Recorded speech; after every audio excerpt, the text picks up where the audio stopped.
we begin with National Drive in a Circle and Honk Day. Today was National Drive in a Circle and Honk Day, as proclaimed by Americans for Prosperity. They're the corporate-funded fake grassroots group headed by a longtime Republican political operative named Tim Phillips, who you see here. You might also recognize Mr. Phillips because he's been a guest on this show a few times. That's because Americans for Prosperity has organized a lot of the opposition to health reform. They are the big bloody handprint people, for example, who you might remember from their bus tour with the speaker who said health reform was like Pol Pot and the Nazi Holocaust, all in one. So that strategy didn't work. Health reform does look due to pass shortly. And so now Tim Phillips' anti-health reform group has resorted to today's national directive to drive around in a circle and honk. Next year's protest? Scratching your nails on a chalkboard to protest cap and trade. Health reform is about to pass, which, for all the clamor about it, is a huge political victory for the Democratic Party. In one way or another, presidents have been trying since World War II for health reform. While generation after generation, the system has just become more and more unsustainable. Health costs now rising to the point where they account for $1 in every $6 spent in our economy. That's dollars spent on anything. But no one's been able to try to really do anything to fix this problem. Nobody's been able to get this close to fixing the problem until now. Passing health reform is going to be a landmark moment for the Democratic Party. And so, say it with me now, everybody freak out! Those opposed to Democrats pulling off this political feat drove around in circles and honked today. They also held a tea party on Capitol Hill, though only a few hundred people showed up. What that event lacked in numbers, they made up for in exclamation points. I don't want to make you sick, but I brought an abortion to show you today. There's a whole lot of demons going on. There's a lot of demons around here, apparently. Congressman Louis Gohmert of Texas. Unclear, to be fair, if the demons are the same as the abortion he says he brought with him, or if the demons are a separate matter from the abortion he says he brought with him. Unclear. Unclear but emphatic, which is the way to understand what is happening to the opposition to health reform now. Today at National Republican Congressional Committee headquarters, Republican leaders gathered to promote their Red Alert campaign to try to re-energize the opposition to health reform. We want Americans to go to Code Red. Understand that we've got to put all the pressure we can on these wavering Democrats to make sure that this bill never, ever, ever happens. Go to Code Red. Here's the problem with the Code Red strategy. Even as Republicans are calling for pressure on Democrats to vote no on health reform, since they've locked up all the Republican votes already, Republicans at the same time are admitting that even if any Democrats do what they say and vote no on health reform, Republicans are still promising to attack those Democrats on health reform. So in other words, there's no incentive at all, no reason at all for any Democrats to go along with Republican efforts to get them to vote no on health reform. Either way, Republicans are promising to still attack them.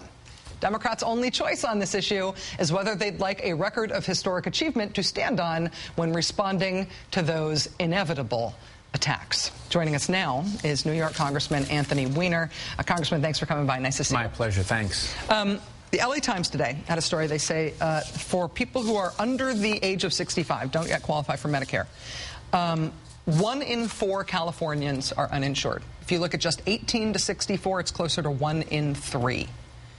I'm a native of California. That number blows me away. Can you tell me that this long national nightmare is finally going to be over sometime soon? Well, the important thing to remember about those statistics is all of those people are getting health care.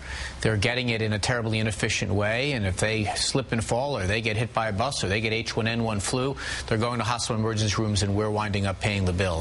Or they're going bankrupt trying to pay the bill. That's exactly right. So the fact of the matter is that it's having a drain on society. The status quo is unsustainable. But what you said in the introduction about the Republican thrust here is exactly the conversation going on with wavering members of the House right now. We're saying to them, look, you are going to get beaten up on health care.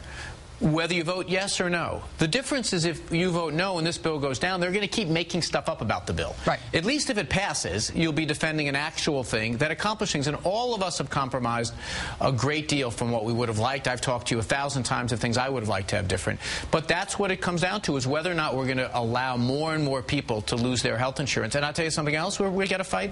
If you look at the last 10 years, incomes for people have been flat because every dime that employers have are going into health benefits. Yeah. So we're not getting any raises, and the economy is at a standstill because of it. So hopefully when we cast this vote, you know, Saturday, Sunday, whenever it's going to be, we'll finally be on the road to solving this problem. Saturday or Sunday, what can you tell us about the schedule, about what happens next, about what to watch for? Well, I'm taking Siena plus 4 points in their first game, and I'm taking the Democrats plus 3 or 4. I don't know. I mean, the timing of it is, I mean, this is going to have to become public and visible and transparent for 72 hours according to our rules, which means probably tomorrow, the next day, we'll actually see the documents. Just to put it in some context, you know, we hear a lot about how many pages the bill is. We're talking maybe another 100 pages to the 2,000 or so pages. They're relatively modest changes to the Senate bill, but they're important changes because the Senate bill did not do enough for affordability. We're going to add that. Doesn't close the donut hole. We're going to add that. And these things are going to get put together, and hopefully by Saturday, I mean, I don't know the exact timing of it, but we'll vote on it when it's ready. Is there going to be anything in that, say, 100 pages, in those fixes, that are things that we haven't been told to expect? Do you think there are going to be any surprises? Is there anything still being negotiated at this point as to what goes in those fixes? Well, I don't know how much is being negotiated, but there are some things that have been kind of below the surface of this debate. You know, the Senate bill was written essentially by small state senators, and so it doesn't do nearly what it should for poor people. And in states like California and New York, where we have robust Medicaid programs, we have to make some changes. There are some things that have to be in it. We're not going to further scale back a woman's right to choose. That's not going to happen. Okay. I think that if we're going to add a public option, which is something we're still fighting for, we need to see the Senate do it. The House is already included in our bill. The Senate, in its amendments, I think is going to be the place that's going to get I thought the House has to do it first before the House has to initiate the bill, but there's nothing stopping the Senate from putting something in. There's nothing. You know, we're in a very conventional legislative mode, actually. We now have bill. This bill can go back, and it can go to the Senate and come back. You know, a lot of us are exasperated with some of the phoniness of the Senate. You know, they're signing letters that say they want the public option. Durbin says, I'm going to whip the public option. And then they're pointing to Nancy Pelosi and says, what's your problem? The real problem is the Senate has to say, we want to take this up, and they haven't done so. But for the most part, the bill that the president described and the one that he talked about when he had the health care forum is the one we're going to consider. And it ain't perfect, but boy, is it better than the status quo. You mentioned the issue of abortion. We've talked a lot on this show about Congressman Bart Stupak. We've raised the issue of how many people he actually seems to speak for. He says he speaks for a lot of people.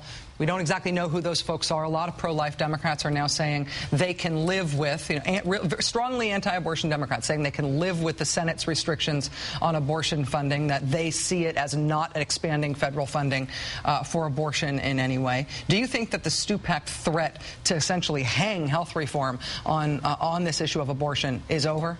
I don't know. I mean, maybe he is going to vote no. Maybe he has some colleagues who are prepared to say we're going to deny health care for 35 million Americans. We're going to stop the rise of costs because we don't believe that simply banning abortions with public taxpayer dollars is enough.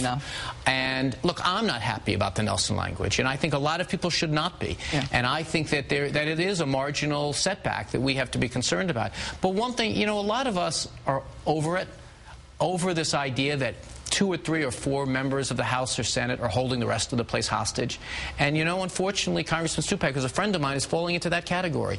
You know, if you really can't get by the idea that we're going to have the Hyde Amendment, whether or not you vote for the thing or not, the restrictions are going to be there, and you're prepared to deny people in Michigan health care on the altar of some philosophical argument, then, you know, there's nothing we can do to win their vote. Yeah. It should also be noted that there's not a single abortion provider in all 33 counties that encompass his district. Congressman Anthony Weiner, it's great to have you here. Thanks. Great to have you in Washington. Stay as long as I put anything you want on my tab. Excellent. I have to go now. All right. Senator Jim Bunning is the Kentucky Republican senator who single-handedly brought the Senate to a standstill earlier this month to stop people from getting extensions on their unemployment checks. Mr. Bunning withheld his consent from the bill that would have allowed the extension. He also, for a time, personally held up all of President Obama's nominees in the Senate. Well, now Senator Bunning has another one going. Mr. Bunning has placed holds on the nominations of an assistant Treasury secretary, the chief agriculture negotiator, and the ambassador to the World Trade Organization. The reason, he says, is candy-flavored cigarettes. Really?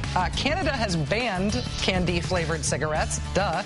And Senator Jim Bunning is holding up those high-level nominations now because he wants a formal complaint filed against Canada to try to make Canada unban candy-flavored cigarettes in the Canadian Parliament, which itself may or may not be the name of a cigarette. Canadian Parliament. Sorry. Some stark and straightforward news on unemployment delivered today to members of the House Appropriations Committee by Treasury Secretary Timothy Geithner. Secretary Geithner called the nation's 10% unemployment rate unacceptable. He then warned that it may very well go up before it starts to go down next year. Immediately after that testimony today, I got the chance to sit down one-on-one with Secretary Geithner at the Treasury.